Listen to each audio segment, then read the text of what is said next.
धन्यवाद। सबसे पहले मैं सभी पत्रकार साथियों का हृदय से आभार व्यक्त करना चाहता हूं, क्योंकि समय समय पे आप सभी हमारी आवाज़ को एक बुलंद तरीके से सरकार तक और समाज तक पहुंचाते हैं।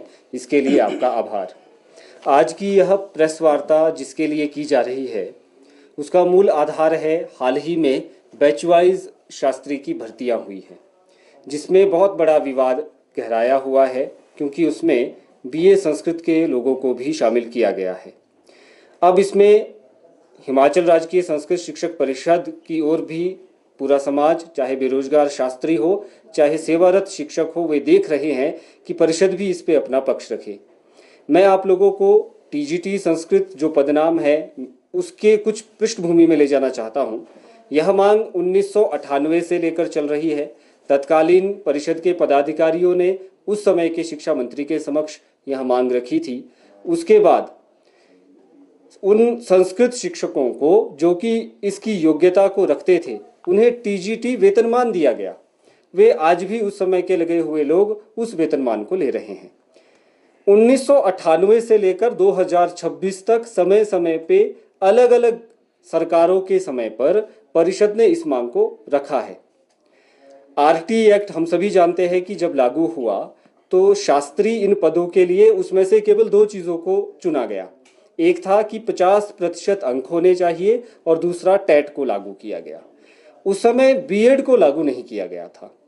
उस समय भी बहुत से लोगों के पास 50% अंक नहीं थे, तो हम सभी ने मिलकर ये गुहार लगाई थी कि सबको मौका दिया जाना चाहिए, और सभी ने इम्प्रूवमेंट के एग्ज़ाम 5,000 और 10,000 की फीस देकर अपनी इम्प्रूवमेंट की है। समय के साथ साथ ये मांग और तीव्र होती गई तथा 2019 से ये पत्राचार एनसीटी के साथ भी चला है, केंद्र सरकार के साथ भी चला है। विभाग के ही पत्रों में ये कहा गया है कि शास्त्री ये जो पद है इनको टीजीटी शास्त्री किया जाए, और इसके लिए हिमाचल में पारंपरिक अध्ययन का बचाव करते हुए Shastri plus BEd plus TET को यहाँ पर रखा गया था, जो कि विभाग के पत्रों में उल्लिखित है। इसी के साथ एक और पत्र यह लिखा गया था कि टीजीटी शास्त्री को, जो कि एक ग्रेजुएशन लेवल की डिग्री है, इसको ग्रेजुएशन ही मानकर केवल शास्त्री प्लस बीएड रखा जाए। साथ ही मैं यह भी बता देना चाहता हूं कि हिमाचल राजकीय संस्कृत शिक्षक परिषद कभी भी गुणवत्तापूर्ण शिक्षा के विरोध में नहीं है। सरकार गुणवत्तापूर्ण शिक्षा के लिए समय समय पे जो कदम उठा रही है, हमारा संगठन सदैव सरकार के साथ है। आज के समय में गुणवत्तापूर्ण शिक्षा अत्यंत महत्वपूर्ण है। इसका विरोध कोई भी शिक्षक नहीं करता, नहीं करना चाहिए। साथ ही जो बेरोजगार साथी शिक्षक बनना चाहते हैं, उन्हें भी इसका विरोध नहीं करना चाहिए। बहुत सारी बातें की जा रही हैं, बहुत सारे संगठन हो गए हैं, परंतु मेरा उन सभी से यही कहना है कि अधिकारियों को अनाप शनाप कह के उनके ऊपर व्यक्तिगत टिप्पणियां करके कभी किसी भी बात का समाधान नहीं किया जा सकता। हमारे बारे में यदि कहा जाए तो पिछले 2-3 वर्षों में शिक्षकों के अनेक प्रकार के रिकॉर्ड मेंटेन किए जाते थे, जो एक अतिरिक्त कार्य होता था। शिक्षा सचिव जी ने उन सभी कार्यों को समाप्त किया है ताकि शिक्षक पूर्णतया शिक्षण पे, अध्यापन पे ध्यान दे। इसके लिए हम उनके आभारी हैं, और वे निरंतर गुणवत्तापूर्ण शिक्षा के लिए ऐतिहासिक कदम उठा रहे हैं। इसलिए भ्रांतियां बहुत हो जाती हैं, विचार में पक्ष विपक्ष भी हो जाते हैं। हमें बिल्कुल विनम्रता पूर्वक अधिकारियों से बात रखनी चाहिए, अपना पक्ष रखना चाहिए, आगे सारे निर्णय भी हो सकते हैं। जहां तक सरकार के विषय में भी कहा जाता है कि सरकार को कांग्रेस विरोधी का टैग दिया जा रहा है, हम किसी भी सरकार के पक्ष में नहीं है, परंतु कांग्रेस सरकार की ही बात की जाए तो ठियोग में एक तुंगेश स्थान है। अभी मुख्यमंत्री जी ठियोग के दौरे पे गए थे, वहाँ पे तुंगेश महाविद्यालय है। साथ ही सरैण नेरवा से आगे एक संस्कृत महाविद्यालय है। घुमारवी के साथ डंगार पे संस्कृत महाविद्यालय है। 3 संस्कृत महाविद्यालय जो निजी संस्थाओं द्वारा चलाए जा रहे थे, इनका अधिग्रहण कांग्रेस सरकार के समय में हुआ है। इसलिए हम ये कभी नहीं कह सकते कि कांग्रेस संस्कृत विरोधी है। तो कमी कहाँ रह रही है? कभी कहीं ना कहीं संवाद में रह रही है, और संवाद के तरीकों में रह रही है। हमने परिषद ने जब से ये प्रकरण चला है, बेरोजगार शास्त्री संघ, संस्कृत संस्कृति संरक्षण मंच तथा राजकीय संस्कृत महाविद्यालय आचार्य संघ, इन तीनों संघों के साथ बातचीत करने का प्रयास किया है। इन सभी को आग्रह किया है कि एक मंच पे आके इस समस्या का समाधान किया जाए। हम कभी भी नहीं चाहते कि संस्कृत महाविद्यालयों पे कोई बात आए। संस्कृत महाविद्यालयों के संरक्षण के लिए जो भी करना होगा, हिमाचल राजकीय संस्कृत शिक्षक परिषद सदैव अग्रणी रहेगी। ये जितने भी संघ हैं, संस्कृत महाविद्यालय आचार्य संघ है, वे आगे आए, उनकी जो रणनीति है उसे साझा करें। हम हमेशा उनके साथ हैं, परंतु हम लोकतांत्रिक व्यवस्था में विश्वास रखते हैं और हम सरकार के साथ संवाद माध्यम से विश्वास रखते हैं। सरकार के प्रति और हमारे अधिकारियों के प्रति यदि कोई व्यक्तिगत टिप्पणियां करेगा तो हम कभी भी उसका साथ नहीं दे सकते हैं। इसी प्रकार से हिमाचल में तीसरी में संस्कृत विषय को पढ़ाया जा रहा था। वर्तमान सरकार के समय में दुर्भाग्यवश वो विषय भी बंद हो गया। कहीं ना कहीं वहां पे भी संवाद की कमी रही है। जब तक हम अपनी बात को बिल्कुल तथ्य के साथ सरकार के समक्ष नहीं रखेंगे, तब तक हम सरकार पे भी दोषारोपण नहीं कर सकते हैं। हम सभी कर्मचारी आज मजबूर हुए हैं कि इस प्रेस वार्ता के माध्यम से ये विषय रख सके कि परिषद के ऊपर लांछन लगाने से कुछ नहीं होगा। ये विषय जितने भी बेरोजगार शिक्षकों के संगठन बने हैं उनको बातचीत के माध्यम से आगे बढ़ना चाहिए।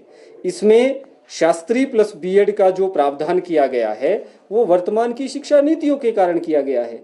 यदि वे संगठन कहते हैं कि वे बीएड को अनिवार्य नहीं चाहते तो वे आए, सरकार से बात करें, सरकार जैसा भी निर्णय लेगी परिषद उनका साथ देगी। परंतु मैं फिर दोहराना चाहता हूं कि आज के विद्यालय की स्थितियों को देखें। विद्यालय में निरंतर हमारे बच्चों की जो ग्राफ है, जो एनरोलमेंट है वो गिर रही है। इसलिए गुणवत्तापूर्ण शिक्षा में केवल सरकार अकेले कुछ नहीं कर सकती, हम सभी को भी उसमें योगदान देना है। हम तो गुणवत्तापूर्ण शिक्षा के पक्षधर हैं और हमेशा रहेंगे। परंतु फिर भी यदि किसी को लगता है कि परिषद की मांगों के कारण शास्त्री पद पे आंच आ गई है, संस्कृत महाविद्यालयों पे आंच आ गई है, तो परिषद आज आह्वान करती है कि आइए आप सभी एक मंच पे आइए, अपने पक्ष को रखें। हम विनम्रतापूर्वक अधिकारियों से भी आपकी बात करवाएंगे, करेंगे साथ चलकर। यदि आप लीड करना चाहते हैं तो आप लीड करें, हम कभी भी आपका विरोध नहीं करेंगे। परंतु आक्षेप करने से, ना तो परिषद पे आक्षेप करने से इसका समाधान निकलने वाला है, न ही सरकार और अधिकारियों पे टिप्पणी करने से इसका समाधान निकलने वाला है। और सरकार से भी हम विनम्रतापूर्वक आग्रह करना चाहते हैं। माननीय शिक्षा सचिव जी बहुत ही शिक्षा के प्रति और विद्यालय में शिक्षा किस प्रकार से आगे चलाई जानी चाहिए उनका एक अच्छा खासा अनुभव है और बहुत ही अच्छे तरीके से वो विद्यालयीय शिक्षा को सुदृढ़ कर रहे हैं। हमारा उनसे भी आग्रह है कि हिमाचल में संस्कृत महाविद्यालयों को पारंपरिक शिक्षा के संरक्षण के लिए खोला गया है और इस महाविद्यालय में पढ़ने वाले छात्रों को भी रोजगार का अवसर प्राप्त होना चाहिए और उस अवसर के लिए यदि कोई बीच का रास्ता निकालना पड़े तो वो अवश्य ही निकालना चाहिए। उसके लिए हमारे शिक्षा सचिव सक्षम हैं। परंतु फिर से यदि व्यक्तिगत टिप्पणियां की जाएंगी तो कोई भी अधिकारी या कोई भी आम व्यक्ति भी क्यों आपकी ओर देखेगा। तो इसलिए पुनः मेरा आग्रह है कि इन तीन चीज़ों को हमें सुधारना होगा। पहली चीज़ है जो शास्त्री की अभी बैच वाइज भर्तियाँ हुई हैं उसमें शास्त्री पद को सुधारना होगा, बचाना होगा। संस्कृत महाविद्यालय के संरक्षण के लिए जो भी उचित कदम है उन्हें हमें करना होगा, हम हमेशा आगे हैं। और अंतिम चीज़, सरकार के साथ एक लोकतांत्रिक व्यवहार रखना होगा, एक विश्वास की बात करनी होगी। अधिकारियों के प्रति अनर्गल वार्तालाप नहीं करने चाहिए। मेरे पास R&P रूल की भी एक कॉपी है जो 2023 में बनी थी। उस कॉपी में सरकार ने ही अपने आप और प्लस टैट को रखा था। बीच में शायद इन विवादों के कारण, अनर्गल टिप्पणियों के कारण ये NCT के रूल यथावत यहाँ पे लगा दिए गए हैं। तो हमारी तो मांग है कि इसकी कमेटी गठित होनी चाहिए जिसमें संस्कृत विषय विशेषज्ञ को लिया जाना चाहिए, परिषद को भी विश्वास में लिया जाना चाहिए और सभी के साथ मिलकर R&P के विषय में चर्चा की जानी चाहिए, जिससे कि वर्तमान में शास्त्री का पद भी सुरक्षित रहे और संस्कृत महाविद्यालयों के पढ़ने वाले छात्रों में भी असुरक्षा का भाव न हो। इसी के साथ 2020 में भी जो पत्र सरकार द्वारा लिखा गया था उसमें स्पष्ट तौर पे लिखा गया था कि NCT के रूल में हम विशेष अधिकार के द्वारा TGT शास्त्री और Shastri plus BEd plus TET को चाहते हैं। तो सरकार के ही इन संवादों को आगे बढ़ाने की आज आवश्यकता है। और जो भ्रांतियां फैली है कि परिषद के द्वारा टीजीटी पदनाम की मांग करने से ये सब हो रहा है, ये सारी भ्रांतियां हैं। हम इनका निराकरण करते हैं, क्योंकि विभाग के पत्र खुद ये कह रहे हैं कि विभाग खुद समय समय पे, चाहे हाईकोर्ट हो चाहे अन्य जगहों पे, ये हलफनामे दे रहा है कि गुणवत्तापूर्ण शिक्षा के कारण बीएड को अनिवार्य किया जाना चाहिए। इसमें परिषद ने नहीं कहा है कि बीएड को अनिवार्य किया जाना चाहिए। तो स्पष्टता की कहीं ना कहीं आवश्यकता है। हम फिर से पत्रकार बंधुओं के माध्यम से बेरोजगार शास्त्री संघ का, संस्कृत संस्कृति संरक्षण मंच का, राजकीय संस्कृत महाविद्यालय आचार्य संघ का और न जाने कितने और गुट बन गए हैं, हम सभी का आह्वान करते हैं, आप लोग आइए, एक मंच पे आइए, हम स्वागत करते हैं। आपका योगदान करने के लिए, सहयोग करने के लिए सदैव खड़े हैं। आप जैसा कहेंगे और जो न्याय संगत बातें होंगी और जो वर्तमान परिप्रेक्ष्य के साथ की बातें होंगी, परिषद हमेशा आपके साथ खड़ी है। आज इस वार्ता में आप सभी आए और हमारी बात पहुंचाने के लिए आप सभी का धन्यवाद। हाँ, आप ठीक कह रहे हैं। आपका जो प्रश्न है वही प्रश्न बहुत आया था। मैं कहूँ 80% लोगों का बेरोजगार का यही प्रश्न है जो मैं बात रख रहा था। सर, मैं यही बात रख रहा हूँ कि आरटीई एक्ट जो जब लागू हुआ 2016 की भर्ती का मैं आपको उदाहरण देना चाहूँगा। मैं उसका प्रत्यक्षदर्शी हूँ। सोलन डिप्टी डायरेक्टरेट में वो भर्ती हुई, वहाँ पे कंडीशनल ज्वाइनिंग दी गई। कंडीशन ये रखी गई कि अब बीएड को अनिवार्य किया जाएगा। जो बीएड नहीं है शास्त्री, कहीं ना कहीं उनको वित्तीय लाभ नहीं दिए जाएंगे। हमारा पक्ष ये है कि आपकी बात सही है, इसको करने में सक्षम परिषद तो नहीं है, शिक्षक संगठन इसको कुछ नहीं कर सकता, करने वाली सरकार है। तो सरकार के पास अच्छी मांग ले जानी चाहिए। हम इसके पक्षधर हैं कि मांग जो है वो ले जानी चाहिए। और 2011 से पहले के जो शास्त्री है, बिल्कुल उनके साथ अन्याय हो रहा है। कई तो 45 वर्ष के होने वाले हैं, तो उन बेचारों के पास अंतिम अवसर है। उनको बैच वाइज भर्ती ही एक सहारा है और उनको उनका पद मिलना चाहिए। परंतु कैसे मिलेगा? फेसबुक और व्हाट्सएप पे विवाद करके तो नहीं मिलेगा। ये सवाल इसमें है कि ये जो विषय है ये टीजीटी पदनाम के बाद ही खड़ा हुआ है। हाँ, बिल्कुल ये भ्रांति है भाई साहब। मैं यही कहना चाह रहा हूँ। मेरे पास ये पत्र है, मैं आपको दूंगा। 1998 से ये पदनाम चला आ रहा है। मांग चली आ रही है टीजीटी पदनाम तो पिछली सरकार 1998 से टीजीटी पदनाम चला रहा है, परंतु पदलाभ जो अभी नहीं मिला है 1998 में मिल चुका है। 2011 जब आरटीई एक्ट लागू हुआ तो ये इसमें पक्ष रखा गया कि जिन लोगों की बीएड नहीं है उनको वित्तीय लाभ क्यों दिया जा रहा है, तो वित्तीय लाभ विद्रॉ हो गया, बंद हो गया।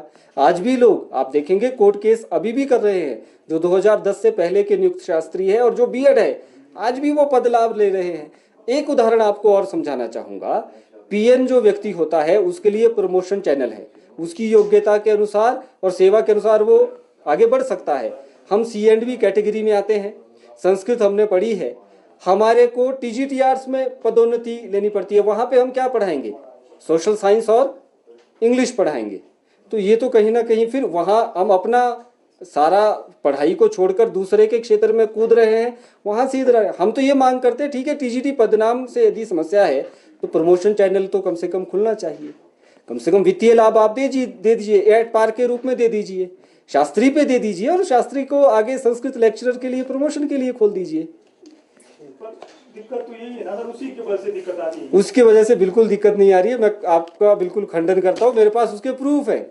हम ऐसा नहीं कह रहे। टीजीटी पदनाम के कारण यदि दिक्कत आती, टीजीटी पदनाम कब मिला है, क्या आपको उसकी जानकारी है? किस डेट को मिला है? 20/8/2022 को मिला है। और ये बीएड की जो मैं भर्ती आपको बता रहा हूँ ये कब की गई है? 22/9/2018 ऑन रिकॉर्ड है। तो 18 तो पहले आ गया भाई साहब, 22 तो बाद में आया। इसी भ्रांति के लिए हम प्रेस वार्ता कर रहे हैं कि शिक्षकों पे लांछन लगाया जा रहा है, ये ठीक नहीं है। अच्छा, एक बात और इसमें है, ठीक है बेरोजगार शास्त्री संघ जाए सरकार के पास और यदि सरकार कहती है कि बीएड अनिवार्य नहीं है, ठीक है टीजीटी पदनाम भी अनिवार्य नहीं है। आप क्वालिफिकेशन उतनी ही रखेंगे जैसी टीजीटी की है और हम फिर टीजीटी की मांग भी ना करें, तो ये तो कहीं ना कहीं अन्याय है ना। आप लोग ये